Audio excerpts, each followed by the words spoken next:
हमारे चैनल उल्लास विकास को YouTube पर सब्सक्राइब करें और बेल आइकन को भी दबाएं।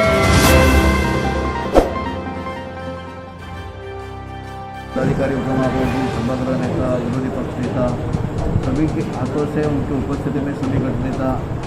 और हमारे कर्मचारी अधिकारी उपस्थित थे। सभी सब ये मुहिम का माननीय शासन के आदेश के अनुसार इनॉग्रेशन हो गया है।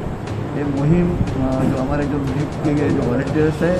जो हमारे 6 नागरिक है पोस्ट है, उनके द्वारा कम से कम यहाँ पे 564 कर्मचारी यहाँ नियुक्त किए हैं और उसके अनुसार वो घर घर में जाते हैं, उनके पास ऑक्सीमीटर रहता है, वो उनकी जो ऑक्सीजन लेवल चेक करते हैं या उसमें से पेशेंट्स की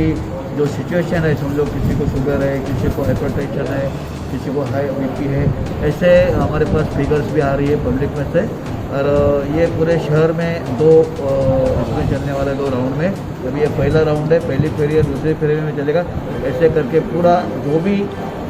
शासन के निर्देश के अनुसार चाहे उल्लासनगर का पॉपुलेशन है जो अधिकृत 5,73,000 समथिंग और जो फ्लोटिंग पॉपुलेशन रहेगा, जैसा कि अभी कोई पत्रकार ने बताया कि भाई कारखाने में लोग काम करते हैं, इधर से आ रहे उधर से आते, सभी का महानगर पालिका के द्वारा जांच होगी या उनकी जो कोविड के बारे में जो 3 स्टेप की जो लेवल है वो जांच की जाएगी। तो एंटीजन किट द्वारा, आरटीपीसीआर किट द्वारा और कोई प्राइवेट लैब द्वारा कर सकते हैं, लेकिन हमारे कॉर्पोरेशन के द्वारा जो करेंगे वो सब फ्री ऑफ कॉस्ट होगी, उसमें कोई ये नहीं है, जायज़ा नहीं है।